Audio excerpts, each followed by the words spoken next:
Hey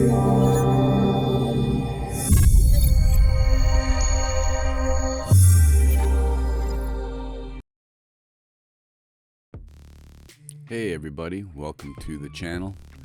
I'm going to do something a little different today. I'm going to start a new series of book reviews from my reference library. The first one is going to be about Der Strabokran, German gantry crane, 1942 to 45. The author is Volker Ruff. I bought this book quite a number of years ago when it first came out in 2011. And it is all about the 15-ton and 16-ton gantry crane variants used in Tiger, Panther, Elefant, and V2 rocket units. There is also some mention of a 20-ton version of this gantry crane. It covers the history of the gantry cranes, a main tool of maintaining the new Tiger and Panther heavy tanks, and Elefant tank hunter near the front line. Also, the gantry cranes were used from 1944 onward for loading and unloading of delivered A4 or V2 rockets onto launching trailers.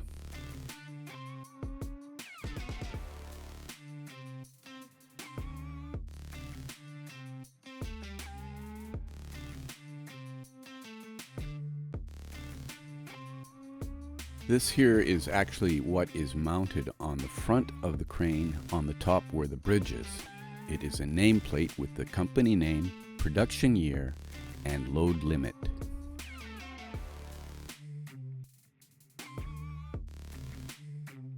The table of contents, there is an acknowledgement for all the people that worked on the book and acknowledgement of photographs that were contributed to it.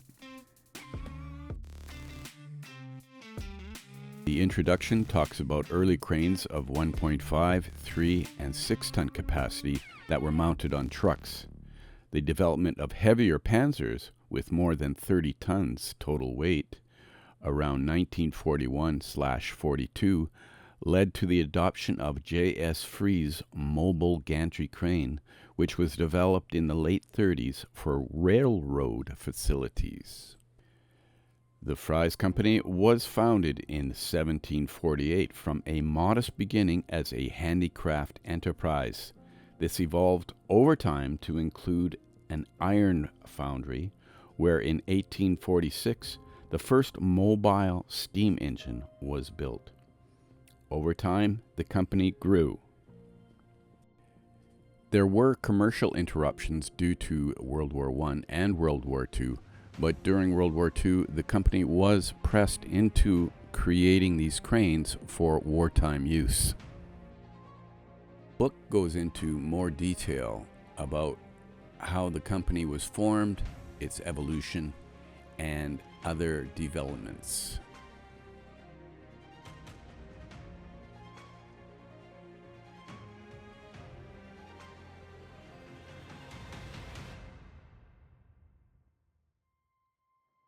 This crane was basically used by Tiger, Panther, Ferdinand/Elefant Abteilung.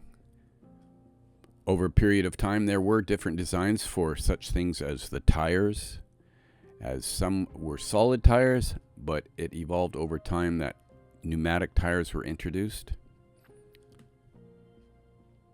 The book has quite a few lovely photographs of how it was erected and talks about it being in action. And it gives different charts, and it talks about how the crane was used for in-field maintenance on Tiger tanks and Panthers. It gives some technical drawings. There is also a section here where it actually goes into how this was all done. They had a photographer who took a series of photographs to show how the removal of a turret was done. And then there was another series that showed how the turret was put back on.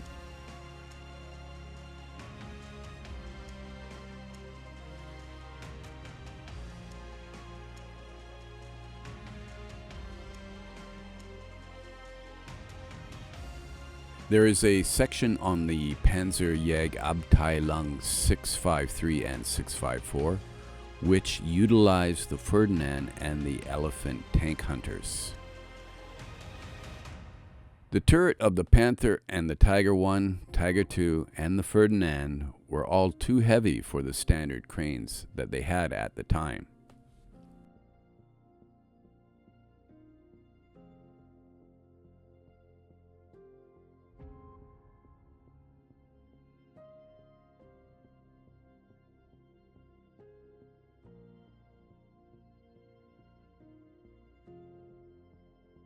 This here is a little drawing of a jig that was made for the Panther turret.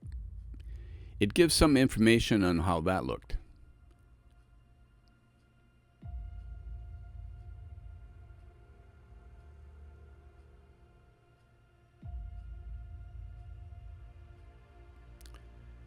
This book has information about when it was used for the V-2 rocket and when it was utilized for the Atlantic Wall. There it was used for all the gun emplacements. A brief section on the different ways that they removed the turret that was not with the Fry's crane. There's some reference to other methods and methodologies.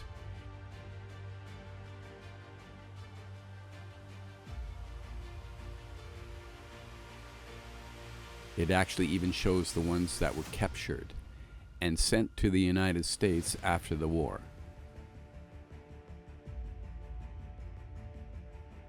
And into Russia as well. And then it gets into some pretty dry information, but may be of use to some people, of what units used it.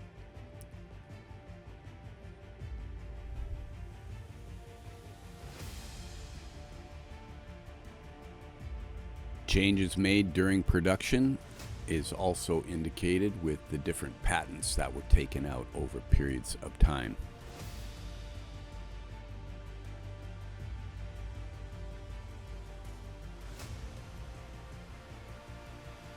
There is also a very nice series of photographs of a walk around on one of these cranes. Each part that makes up the crane is reviewed in this book.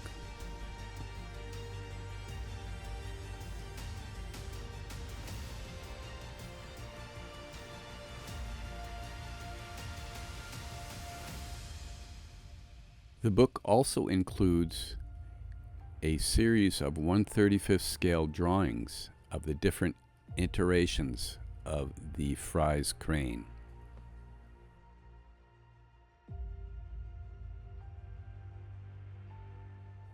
So as you can see, this book is a must for those who are interested in this crane that was used during World War II for all the heavy Panzer Abteilungs. It's great reference for those wishing to accuratize their dioramas featuring this crane. I also have this old book that I bought years ago, and it's on the Panther. It was from a series put out by a company called AJ Press by Vladimir Trokar. I think there are about 6 of these in the series, and while some people hold it not so great in esteem, there are lots of good photographs that can be used as a reference.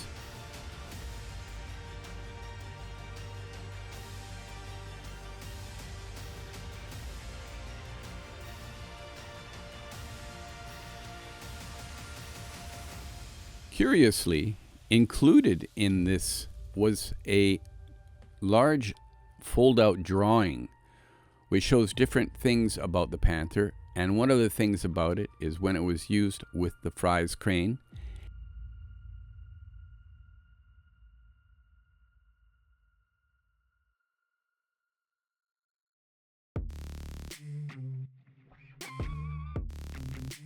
First got back into the hobby back in the 1990s, I would look at reference photographs of tanks and Tigers and Panthers, and I would see this crane, and I always wanted to make a diorama using that, but there was never a kit available that I could find.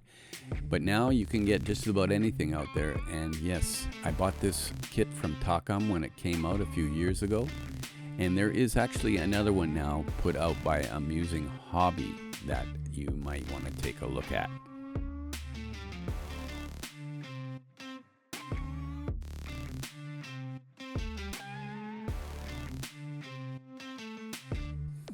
The road gantry cranes were an indispensable tool for maintaining the new heavy tanks like the Tiger, Panther, and the tank hunter Elefants near the front line. An exceptional use for the gantry crane was from 1944 onward with the Division ZV for loading and unloading of delivered A4 or V2 rockets onto the Vidalwagen or Meillerwagen launching trailers. More than 240 rare and unpublished large format photographs and detailed pictures of survivors, patents, technique, and history, plus a set of highly detailed 1/35th scale drawings of 15-ton, 16-ton, and 20-ton cranes, I would suggest this is a very good reference for those who are interested in detailing their kits. Alright, that'll do it for this episode. If you're not already a subscriber, become one so you don't miss anything going forward. If you'd like to help support the channel, become a patron. There is a link in the lower right corner of the channel's banner. In the meantime and in between time, that's another edition of Jet Scale Models.